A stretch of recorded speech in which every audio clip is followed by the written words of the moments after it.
할렐루야. 우리 이렇게 인사 나누겠습니다. 믿음으로 싸우십시오. 우리 청소년 친구들이 왔는데요. 졸지 마세요. 네. 지금도 전쟁은 끊임없이 일어나고 있습니다.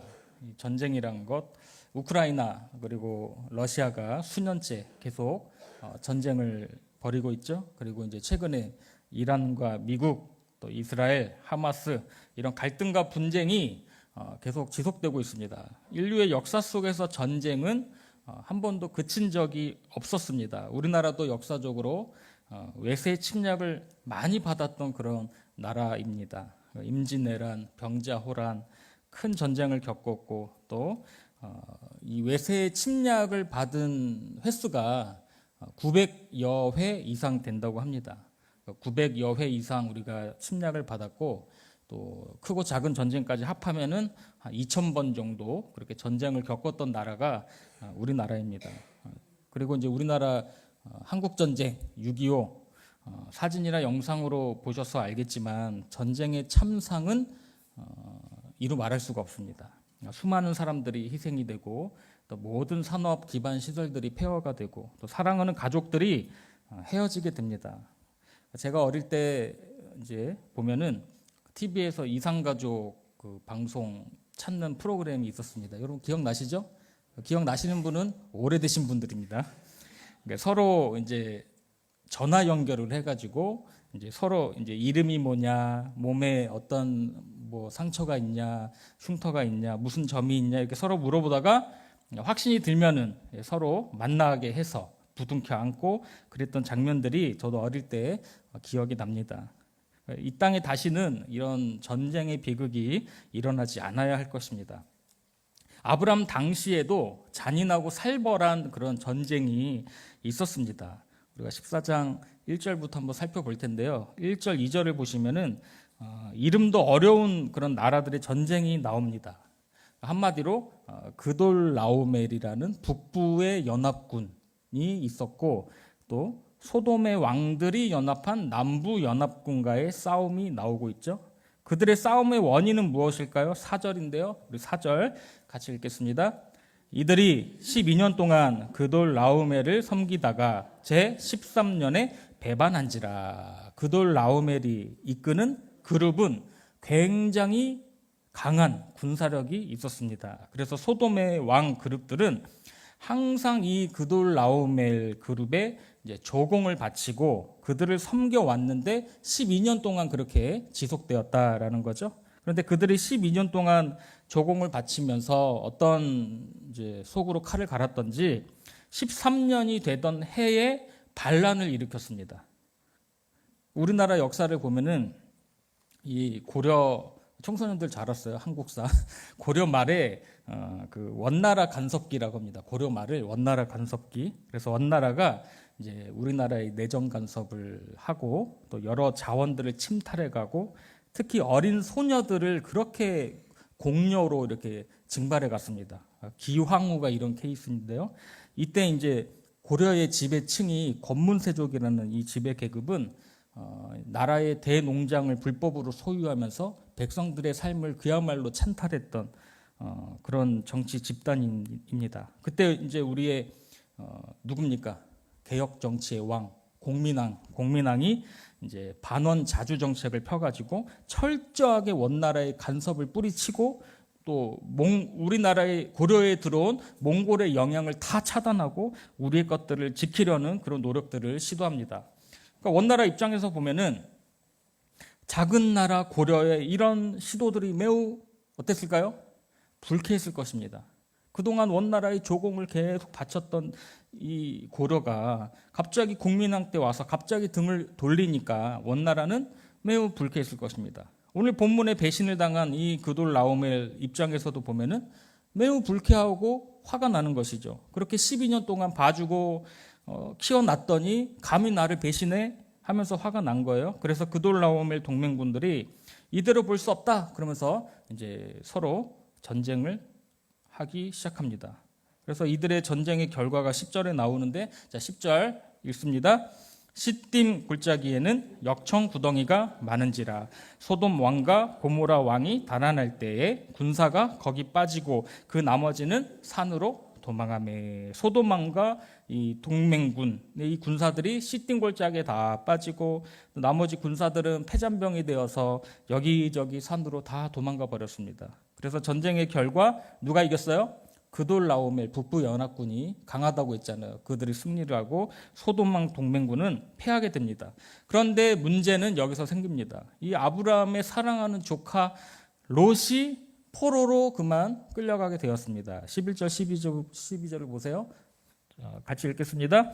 내 왕이 소돔과 고모라의 모든 재물과 양식을 빼앗아 가고 소돔에 거주하는 아브라함의 조카 롯도 사로잡고 그 재물까지 노력하여 갔더라. 아브라함은 롯이 모든 걸 다 빼앗기고 포로로 잡혀갔다라는 소식을 듣게 됩니다. 그런데 아브라함의 믿음의 진가는 여기에서 드러납니다. 아브라함은 지체 없이 자기 집에서 길리고 훈련된 자 318명을 이끌고 바로 전쟁터로 나아갑니다. 14절 15절 보세요. 아브라함이 그의 조카가 사로잡혔음을 듣고 집에서 길리고 훈련된 자 318명을 거느리고 단까지 쫓아가서 그와 그의 가신들이 나뉘어 밤에 그들을 쳐부수고 파하고 다메섹 왼편 호박까지 쫓아가. 이렇게 아브라함의 행동 이 나타나고 있습니다. 여기서 길리고 훈련된 자라고 하는 것은 어디서 이렇게 외부에서 용병들을 데려다가 쓴 것이 아니고 아브라함의 종들 사이에서 태어난 그런 자식들을 의미합니다. 그러니까 이들이 어릴 때부터 이제 아브라함의 그 가르침 밑에서 자랐으니까 얼마나 응집력이 높았겠습니까? 결속력이 얼마나 대단했겠습니까? 우리 청소년 친구들이 와서 원고를 쓴 건 아닌데 축구 좋아하죠? 우리 친구들. 자, 축구로 따지면은 조직력이 매우 높은 팀이라고 할 수 있습니다. 축구는 개개인의 능력도 중요하지만 조직력이 높은 팀이 승리할 확률이 조금 더 높다고 생각합니다. 아무리 브라질처럼 개인기가 화려해도 축구는 11명이 일사불란하게 움직이는 그 조직력으로 승부할 때 이길 승산이 큽니다. 그래서 우리나라가 2002년도 우리 한일 월드컵 때 K리그를 중단하면서까지 대표팀을 1년 동안 합숙을 시켰잖아요. 합숙을 시켜서 이제 히딩크 감독이 조직력을 다진 거예요. 조직력을. 그래서 서로의 눈빛만 봐도 이 사람이 절로 뛸 것이다. 이렇게 예측할 수 있도록 눈빛만 봐도 패스가 잘 되도록 그렇게 조직력을 높이니까 우리가 4강까지 올라간 것입니다. 그래서 옆 나라 이제 일본을 보니까요. 어느새 축구종가 잉글랜드를 이기는 팀이 되었더라고요. 영원한 우승 후보 브라질을 이기는 팀이 일본이 강팀이 되었습니다. 제가 봐도 일본의 조직력은 참 좋습니다. 유명한 사람은 별로 없는데 그 선수 한 명 한 명의 그 패스워크가 너무 좋더라고요. 제가 초등학교 때 잠시 그 축구부를 했던 적이 있습니다. 우리 안 믿으시겠지만, 자, 일본에 있는 그 축구부 학교들하고 1980년대 이렇게 정기 교류전 해가지고 이제 걔네들이 한번 오고 우리가 가고 뭐 이런 식으로 했는데 그때는 소위 말해가지고 가지고 놀았어요. 저희가 일본을 가지고 놀았어요. 우리 청소년 친구들 일본은 게임이 안 됐어요. 그런데 지금 안타깝게도 격차가 너무 많이 벌어졌다고 생각합니다. 그래도 이번 월드컵 다음 달인가요? 네, 한국 축구 많이 응원해 주시길 바랍니다. 그만큼 318명 인원은 적은 인원입니다. 적은 인원인데 그돌라오멜의 동맹군들을 순식간에 쳐서 파하고 다메섹 왼편 호박까지 몰아냅니다. 자신을 배신하고 떠나간 롯의 소식을 듣자마자 아브라함이 지체 없이 구하러 나간 것이죠. 비록 나를 힘들게 하고 족하지만 어려움을 주고 떠났더라도 그가 위기에 부딪혀 어려워할 때 같이 아파하고 같이 공감해주고 괴로워하는 사람들이 바로 하나님의 사람들인 줄로 믿습니다. 할렐루야. 우리가 세상의 힘과 논리에 사로잡혀서는 안 되겠지만 위기의 순간이 닥치면 믿음을 지킬 수 있는 그런 힘을 길러야 된다고 생각을 합니다. 이 믿음의 힘은 단기간에 기를 수 있는 것이 아닙니다. 일상에서 우리가 경건에 힘쓰고 영적 훈련을 게을리하지 않고 부지런히 할 때 이 믿음의 근육이 점점 단단해지는 것입니다. 바로 이러한 사람이 아브라함이었습니다. 16절을 보세요. 16절. 자, 시작. 모든 빼앗겼던 재물과 자기 조카 롯과 그의 재물과 또 부녀와 친척을 다 찾아왔더라. 결국 아브라함은 롯도 구출하고 모든 재물과 사람들도 다 되찾아 왔습니다. 한번 보세요. 애굽에서 자신의 목숨을 부지하기 위해서 아내를 누이라 속였던 그런 모습과 비교할 때 완전히 달라진 모습입니다. 정의롭고 용맹하고 지혜롭고 하나님을 신뢰하는 자로 변화가 되었습니다. 무엇이 이런 일을 했습니까? 아브라함의 믿음인 줄로 믿습니다. 하나님을 전적으로 신뢰하는 그 아브라함의 믿음과 그런 아브라함을 기뻐하시고 또 함께 하시며 보호하시는 하나님의 손길이 이런 일을 이루었던 것입니다. 그러므로 하나님을 절대적으로 신뢰하는 믿음이 있는 자를 하나님이 도우십니다. 할렐루야. 이런 믿음이 오늘 우리에게 있기를 간절히 바랍니다.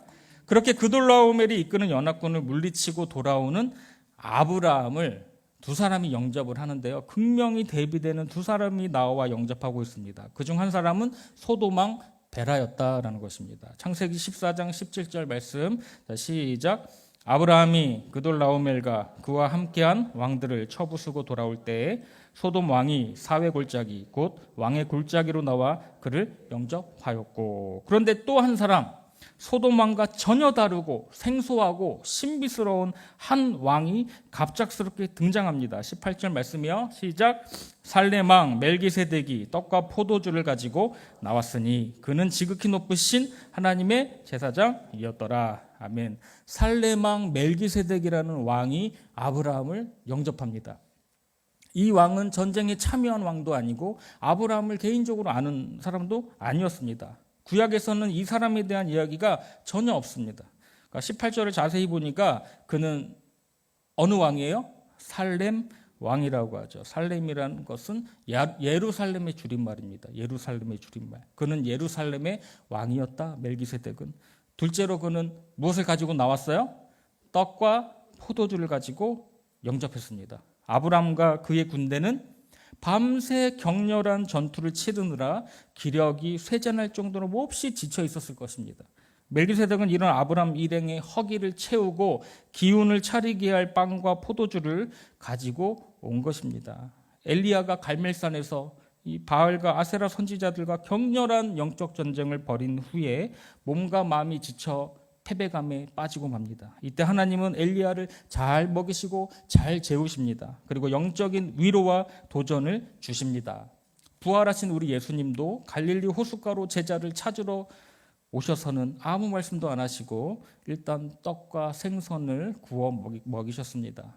하나님은 세상에서 하나님의 사람으로 열심히 사느라고 지친 우리의 육신의 피로도 채우시는 하나님이십니다. 믿으십니까? 그리고 떡과 포도주는 예수님이 사랑하는 제자들에게 최후의 만찬 때 나누어 주던 그런 음식이었습니다. 그 떡은 생명의 떡이고 그 피는 생명의 음료였습니다. 그것을 먹고 마시는 자는 주님이 오실 때까지 그분의 죽으심을 기억하면서 지키는 것이 바로 성만찬입니다. 이처럼 하나님의 빵과 포도주로 먹고 살아난 우리가 이제는 하나님의 손과 발이 되어서 지친 형제자매들에게 이 빵과 포도주를 나눠줄 수 있기를 주님의 이름으로 축복합니다. 20절을 읽겠습니다. 20절. 자, 시작. 너희 대적을 내 손에 붙이신 지극히 높으신 하나님을 찬송할지로다 하매 아브라함이 그 얻은 것에서 10분의 1을 멜기세덱에게 주었더라. 멜기세덱 이 사람이 도대체 누구이길래 아브라함은 10분의 1을 그에게 주었을까요? 일단 이 멜기세덱은 11조를 받을 만한 그런 사람이었던 것 같습니다. 이분은 도대체 어떤 분일까요? 왜 그가 아브라함에게 나타나서 그를 환대하고 영접하고 위로하고 축복했을까요? 이분에 대한 이야기가 히브리서에 나옵니다. 히브리서 6장 20절. 자, 시작.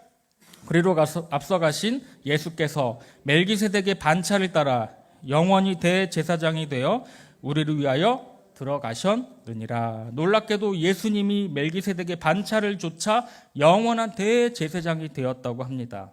여기서 반차라는 말은 계열, 계통이라는 뜻입니다. 예수님은 곧 인간의 계통, 아론 계열, 그것을 통해서 레위 지파의 혈통으로 오신 제사장이 아니라, 멜기세덱의 반차라는 것은 혈통이 아니라 하나님이 특별하게 직접 세우신 영원한 제사장이다, 그런 뜻입니다. 이것을 더 자세히 풀어쓴 말씀이 히브리서 7장에 나오는데요. 7장 1절, 2절, 3절 우리 천천히 한번 읽어보도록 하겠습니다. 이 멜기세덱은 살렘 왕이요 지극히 높으신 하나님의 제사장이라, 여러 왕을 쳐서 죽이고 돌아오는 아브라함을 만나 복을 빈 자라. 아브라함이 모든 것의 10분의 1을 그에게 나누어 주니라. 그 이름을 해석하면 먼저는 의의 왕이요 그 다음은 살렘 왕이니 곧 평강의 왕이요, 아버지도 없고 어머니도 없고 족보도 없고 시작한 날도 없고 생명의 끝도 없어 하나님의 아들과 닮아서 항상 제사장으로 있느니라. 아멘. 즉 멜기세덱은 시작도 없고 끝도 없고 부모도 없고 족보도 없는 그야말로 신비한 인물인데 하나님의 아들과 동일한 제사장이었습니다. 그러므로 결론을 내리겠습니다. 멜기세덱은 곧 구약 성경에 나타난 예수 그리스도입니다. 할렐루야. 그래서 그는 승전하고 돌아온 아브라함을 하나님의 이름으로 축복할 권리가 있었고 아브라함의 11조를 받을 수 있는 것이죠. 아브라함은 멜기세덱에게 11조를 드린 것이 아니라 어떻게 보면 하나님께 드린 것입니다. 이처럼 11조는 하나님이 내 인생의 주인이심을 선포하는 것입니다. 할렐루야. 사실은 10의 1조뿐만 아니라 10의 9조도 다 하나님의 것입니다. 나의 가진 모든 것이 하나님의 것임을 11조를 통해서 우리의 신앙을 고백하는 것이죠. 반면에 하나님의 축복을 빌어주었던 멜기세덱과는 다르게 접근한 사람이 있었는데 그 왕은 바로 소돔왕 베라였습니다. 창세기 14장 21절. 자, 시작. 소돔 왕이 아브라함에게 이르되 사람은 내게 보내고 물품은 내가 가지라. 소돔 왕은 아브라함에게 소돔의 백성들을 제외한 모든 것을 가지라고 그렇게 이야기하죠. 여기서 소돔 왕이 주는 복은 그야말로 세상이 주는 복입니다. 소돔 왕과 살렘 왕이 주는 그 보상은 각각 세상이 주는 보상과 하나님이 주시는 보상을 상징합니다. 사탄이 예수님을 시험할 때 자기에게 절하면 천하만국을 다 주겠다고 그렇게 했습니다. 그러나 사탄이 착각을 해도 너무 큰 착각을 했죠. 천하만국은 다 하나님의 것입니다. 세상은 우리에게 화려한 것들을 약속하지만 사실은 다 허영이고 허세일 따름입니다. 그러나 진정한 축복은 오직 하나님만이 주실 수 있음을 믿으시기를 바랍니다. 이에 아브라함은 소돔왕 이 베라의 제안을 단호히 거절하고 있습니다. 소돔왕에게 속한 것은 실오라기 하나나 들매끈 한 가닥도 내가 갖지 않겠다고 그렇게 이야기하고 있습니다. 여기서 실오라기와 들매끈은 가장 보잘것없고 가치 없는 것들의 상징이라 할 수가 있습니다. 소돔 왕에게 속한 것은 내가 티끌 하나도 받지 않겠다, 그런 뜻이죠. 아브라함의 태도는 단호했습니다. 미안하지만 당신의 호의를 제가 거절하겠습니다. 당신의 돈을 받지 않겠습니다. 당신이 내 인생을 책임져 주는 사람이 아닙니다라는 아브라함의 믿음의 고백입니다. 오직 나를 축복하시는 분은 누구세요? 하나님 한 분뿐이다라는 고백입니다. 하나님을 내 인생의 주인으로 인정하는 삶, 하나님의 통치를 인정하는 삶, 이것이 바로 아브라함의 증가였습니다. 만약에 소돔왕의 제안대로 그 전리품을 다 받아 챙겼으면은 아브라함은 이제부터 어떻게 됩니까? 소돔왕이 시키는 대로 주종관계가 되어서 소돔왕의 그 들러리만 서는 것이죠. 이러한 신앙 고백을 통해서 아브라함은 점점 더 믿음의 사람으로 변해가고 있다라는 것입니다. 그래서 하나님의 사람들은 소돔왕이 주는 달콤한 세상의 보상을 바라고 살아서는 절대로 안 될 것입니다.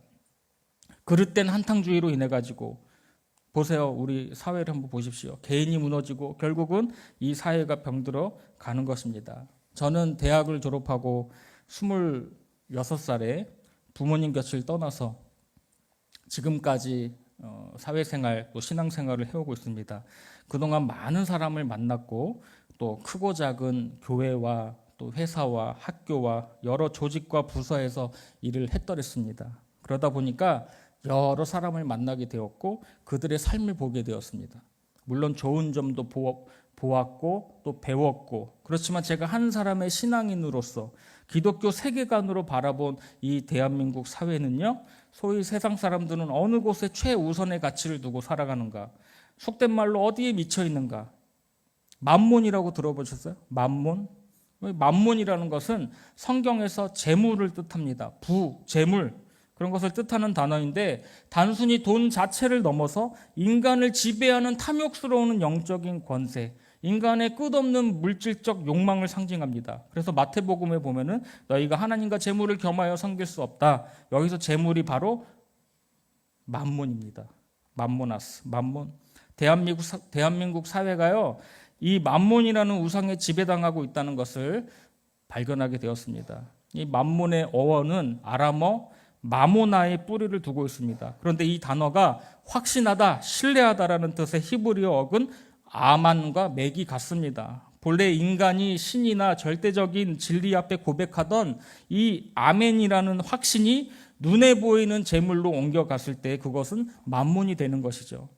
즉 만몬은 단순히 우리가 주머니에 놓고 다니는 그런 화폐가 아니라 통장 속에 어떤 숫자를 의미하지 않습니다. 그것은 만몬이라는 것은 인간이 생존과 안녕을 위해서 하나님이나 도덕적 가치 대신 이 물질을 최종적인 의지의 대상으로 삼는 순간 탄생하는 영적인 권세를 의미합니다. 그래서 하나님과 재물은 겸하여 섬길 수가 없는 것이죠. 작년인가요? 우리 대한민국 청년들이 큰 돈을 벌겠다면서 캄보디아로 간 청년들 소식이 온 나라를 시끄럽게 했습니다. 월 1,000만 원을 벌 수 있다. 간단한 컴퓨터 업무만 하면 된다. 라는 말에 속아가지고 현지에 도착하자마자 여권을 빼앗기고 불법 온라인 도박이나 보이스피싱 업무에 동원이 되었습니다. 저항하면 폭행당하고 탈출하면 살해 협박을 당했다고 합니다. 그 밖에도 세상 사람들을 보십시오. 로또, 토토, 경마장 가는 사람들, 인터넷 도박, 그만큼 돈의 위력 앞에 헤어나오지 못하는 사람들이 너무나도 많습니다. 그래서 결국은 개인의 삶이 무너지고 가정은 무너지고 이 사회는 병들어 갑니다. 처음에는 달콤해 보여도, 그럴듯해 보여도 조금만 지나면 이런 것들이 허무해지고 급기야 극단적인 선택까지 나아갈 수 있는 아주 위험한 일들입니다. 하나님을 믿는 성도라면 멜기세덱이 아브라함에게 주었던 그 하나님의 축복을 기대하고 바라야 될 줄로 믿습니다. 할렐루야.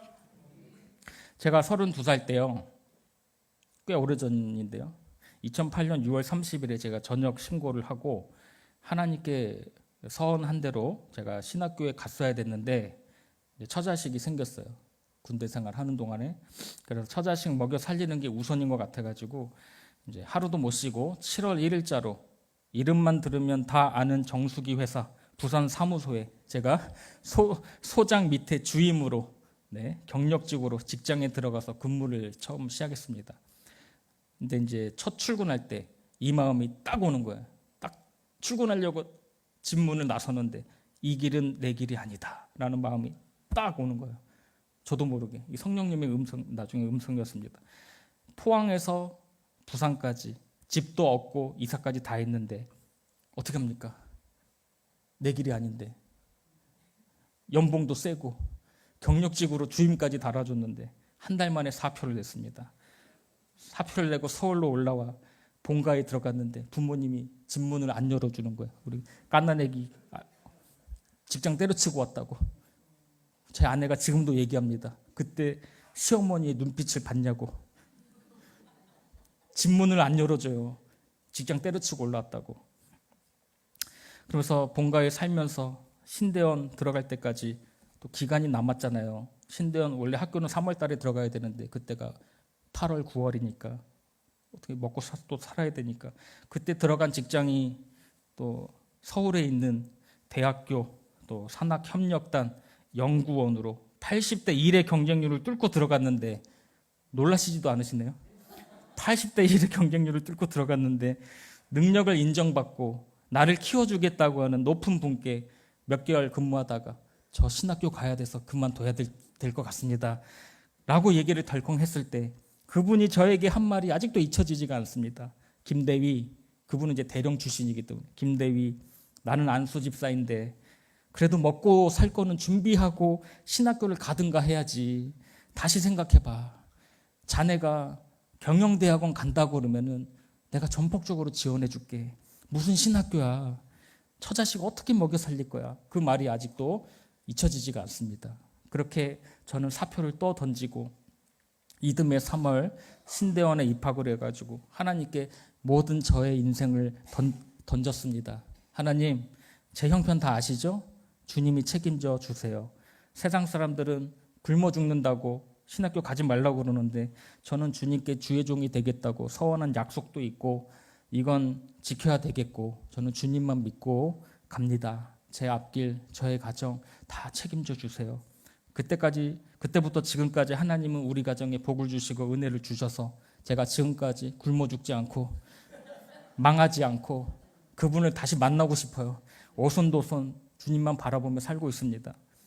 예수님도 제일 먼저 받은 시험이 어떤 시험이었어요? 물질적인 시험이었습니다. 마귀는 우리의 연약한 점을 정확하게 공격합니다.